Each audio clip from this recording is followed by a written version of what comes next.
Monsoon का मौसम शुरू हो चुका था। आसमान में काले काले बादल छाए थे जो भयानक तौर से चमक रहे थे। दरवाजे पर ही बैठकर 5 साल का नीलू कविता पढ़ रहा था।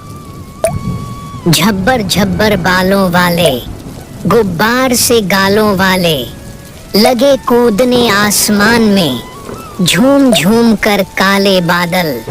कुछ हाथी सी सूंड उठाए, कुछ मोटे से तोंद फुलाए, लगे झूमने आसमान में, झूम झूम के काले बादल। अरे वाह बेटा, तुझे तो आधी कविता याद हो गई है। बस आखिरी की लाइन याद कर ले। तभी रघुवीर बोला, मैं काम पर जा रहा हूँ। ठीक है जी, सुनिए। आज जाना जरूरी है क्या? देखिए ना, बाहर का मौसम बहुत खराब हो रहा है। बहू बिल्कुल ठीक कह रही है बेटा। देख, बहुत ज्यादा बिजली चमक रही है, जैसे तेज तूफानी बारिश होगी।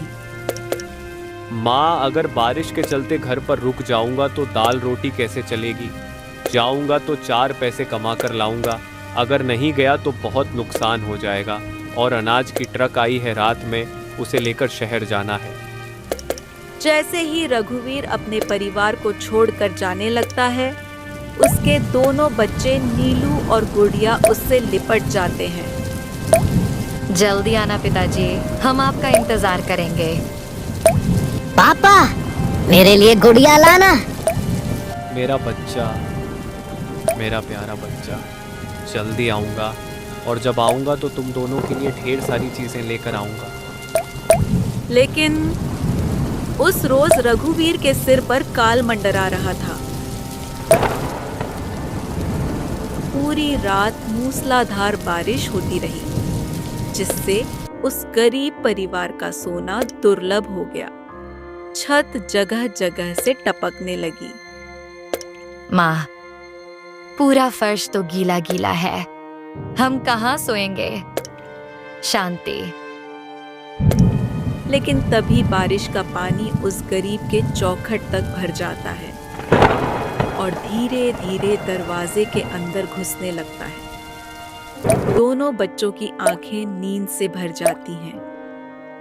मम्मी, मुझको बहुत जोर से नींद आ रही है, सुला दो ना।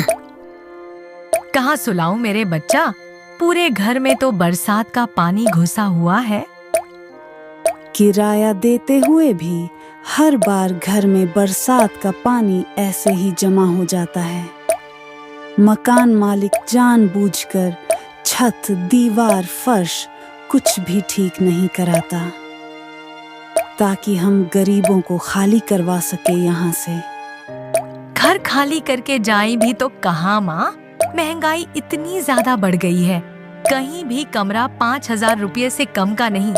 बस ये झुग्गी ही 1,500 रुपये में मिल गया, वरना इस बरसात के मौसम में हमारे सर पर छत भी नहीं होती। बरसात का पानी साफ करते करते सुबह के 4:30 जाते हैं। लेकिन उस घर में नींद, राहत और चैन से ज्यादा अब सिर्फ भीगती उम्मीदें और टपकती तकदीर होती है। तभी कोई तेज तेज दरवाजा खटखटाने लगता है। अरे खोलो री खोलो, अरे जल्दी खोलो दरवाजा। अरे, ये तो सेठ हरिनारायण की आवाज लगती है। लेकिन ये सुबह सुबह आकर गदर क्यों मचा रहा है? मैं देखती हूँ। बूढ़ी कमला देवी दरवाजा खोलती है। बाहर हल्की फुल्की बूंदाबांदी हो रही होती है और सेठ हरिनारायण खड़ा होता है। शांति किसी बेबस की तरह हाथ जोड़कर बोलती है, आप इतनी सुबह सुबह यहाँ? अरे रहने दो, अब इस सबसे दाल नहीं गलने वाली। चलो, भरिया बिस्तर उठाओ और निकलो, अपने गच्चे गच्चे बच्चे लेकर। लेकिन क्यों सेठ जी? मेरे पति रघुवीर तो टाइम से किराया दे देते हैं। इस महीने थोड़ी देर हुई है, लेकिन आज वो कमा कर आएंगे तो पैसे दे देंगे।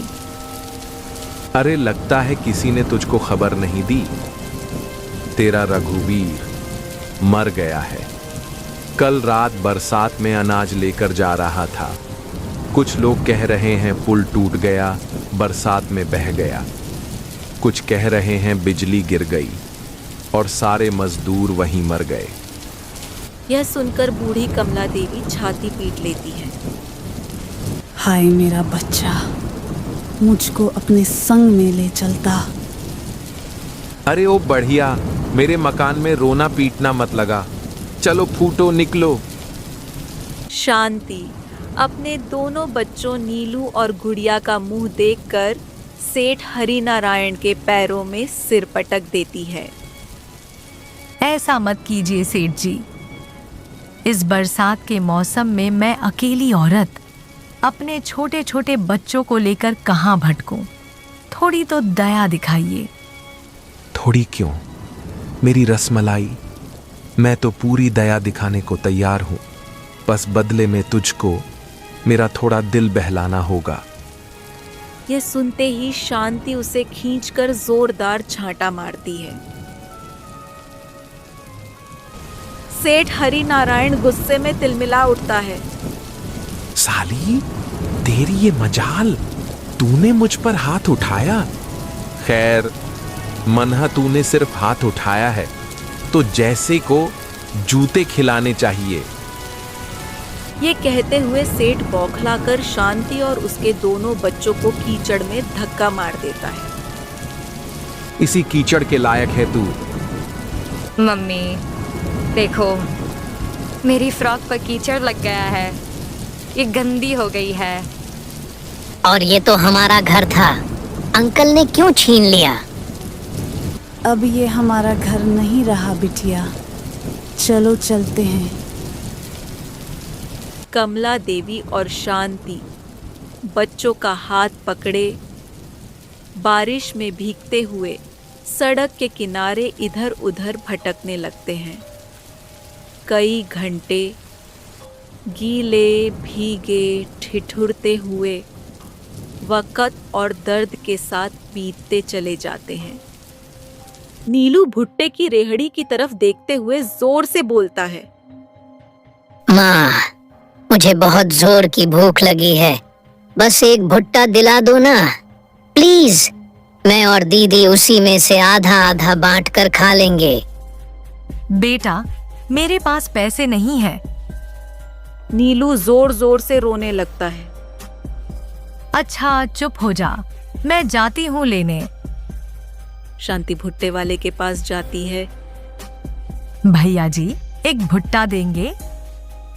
अरे बिल्कुल बहन जी, एकदम मस्त छल्ली है, 25 की पड़ेगी। बताओ कितना दूं? मेरे पास पैसे नहीं हैं। अरे पैसे नहीं है तो फ्री का भुट्टा खाओगी? मेरे बाप दादा की खेती से तोड़कर लाया हूँ क्या? चलो भागो यहाँ से।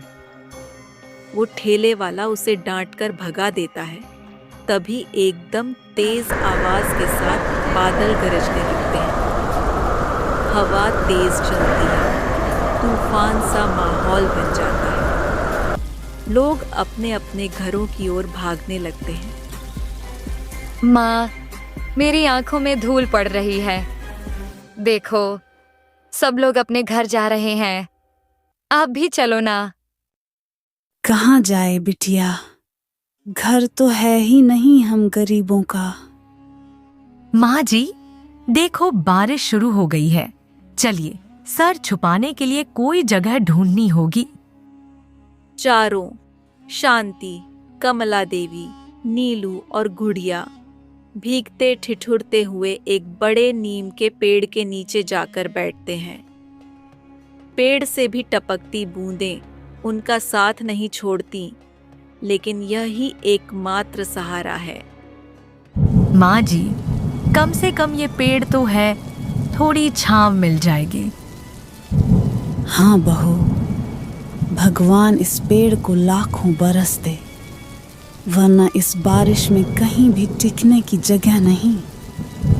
माँ, मुझे बहुत ठंड लग रही है। माँ, मेरे पैर कांप रहे हैं। ये बारिश कब रुकेगी? पता नहीं बिटिया, जैसे ये बारिश हमसे ही बदला ले रही हो। तभी एक पुलिस की जीप आती है। तेज लाइट उनकी आंखों पर पड़ती है। सुनिए सुनिए सुनिए, मौसम विभाग की चेतावनी है, अगले 1 हफ्ते तक भारी बारिश होगी। कृपया सभी लोग अपने घरों में रहें और सुरक्षित रहें। पुलिस वाला उतरकर गुस्से में चिल्लाता है।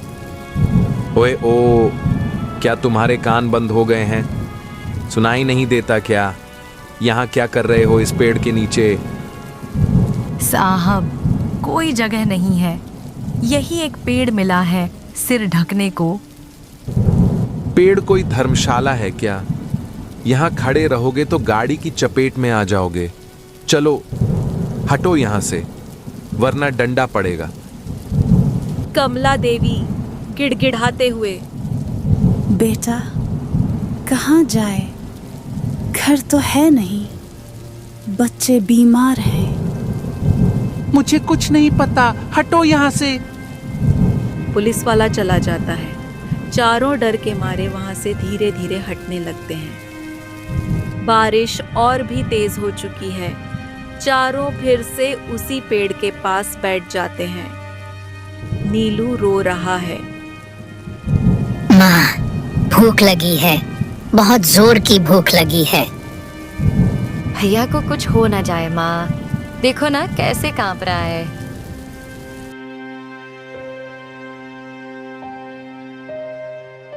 चलिए चलिए जल्दी, बारिश में जितने बेघर लोग दिखें उन्हें खाना बांटना है। तभी सारे युवक शांति के पास पूछते हैं।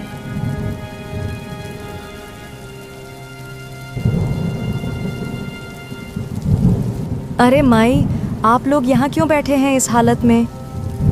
भैया, घर नहीं है, सुबह से भूखे बैठे हैं, बच्चा बेहाल हो गया है। लो बहन जी, ये गर्म खिचड़ी है और ये बच्चों के लिए दूध और रोटी। माँ देखो, खाना मिल गया, भैया को भी खाना दो। भगवान भला करे तुम्हारा बेटा। इस वक्त तो जैसे तुम लोग फरिश्ता बनकर आए हो। सभी व्यक्ति देखते हैं कि मीनू बीमार पड़ा है। उसे देखते समय कहते हैं, कोई बात नहीं बेटा, अब तुम ठीक हो जाओगे। चलो पहले ये गरम दूध पी लो। आज पहली बार किसी ने बिना कुछ मांगे हमें कुछ दिया है, वरना सब ने हमें बस भगाया ही है। हम कुछ खास नहीं है बहन जी, बस इंसानियत का कर्ज उतार रहे हैं। बारिश की उस ठंडी रात में जब आसमान ने रहम नहीं किया, तब इंसान ने इंसान पर दया दिखाई। और यही होती है असली मानवता, जो न जात देखती है न मजहब, सिर्फ दर्द समझती है। इसी तरह 2 दिन लगातार बारिश में बिना खाना खाए, बिना छत के इस गरीब परिवार को उस पेड़ के नीचे कांपते हुए काटने पड़े। जहां एक ओर शिवपुर के अमीर बंगलों में लोग गरम चाय के साथ बारिश का मजा ले रहे थे, वहीं दूसरी ओर एक गरीब माँ अपने बच्चे की सांसें बचा रही थी। माँ, मुझे भूख लगी है, बहुत तेज। तू रुके बेटा, मैं कुछ खाने का इंतजाम करती हूँ। शांति बारिश में कूड़े के ढेर में उतरती है। कांच चुभता है। आह माँ, थोड़ा कूड़ा बेचकर वह 10 से 20 रुपए में एक डबल रोटी लाकर बच्चों को खिलाती है। एक तरफ ये लोग कीचड़ में भीगते हुए डबल रोटी को भी अमृत समझकर खा रहे थे, और दूसरी तरफ चमचमाती कोठियों में लोग बासी खाना फेंक रहे थे। बारिश और तेज हो जाती है। पेड़ की जड़ें भीगने लगती हैं। बहू, अब तो इस पेड़ के नीचे भी पानी भरने लगा है, अब कहाँ जाएंगे? तभी शांति की निगाह आसमान में उड़ते पक्षियों पर जाती है, जो तिनके लेकर पेड़ों में घर बना रहे हैं। माँ जी, देखो ना, ये छोटे छोटे परिंदे भी बारिश में तिनका जोड़ रहे हैं। हम क्यों नहीं बना सकते पेड़ पर अपना घर? बिल्कुल बहू, इस पेड़ ने हमारी जान बचाई है। अब यही हमारी छत बनेगा। अब दोनों सास बहू बारिश के बीच दिन भर आसपास से लकड़ी की पट्टियां, बोरी, रस्सी, टीन की चादरें, टूटी खाट की पाटियां आदि इकट्ठा करती हैं। बारिश के बीच वह पेड़ अब धीरे धीरे एक जुगाड़ू ट्री हाउस बनता जा रहा है। लीजिए सासू माँ, बन गया हमारा पेड़ वाला घर। छोटा है पर अपना है। अब कोई हमें हमारे घर से नहीं निकाल सकता बहू।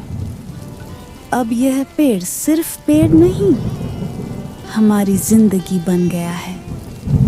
कभी कभी सबसे बड़ी हवेलियां नहीं, बल्कि एक पेड़ की टहनियां इंसान को सबसे सच्चा आसरा देती है। जब दुनिया छीन ले सब कुछ, तब कुदरत ही माँ बन जाती है। लेकिन आज भी लाखों लोग ऐसे हैं जिनका हर मानसून उनका घर बहा ले जाता है, जो सपने नहीं सिर्फ तिरपाल जोड़ते हैं, जिनके लिए हर पेड़ भगवान होता है।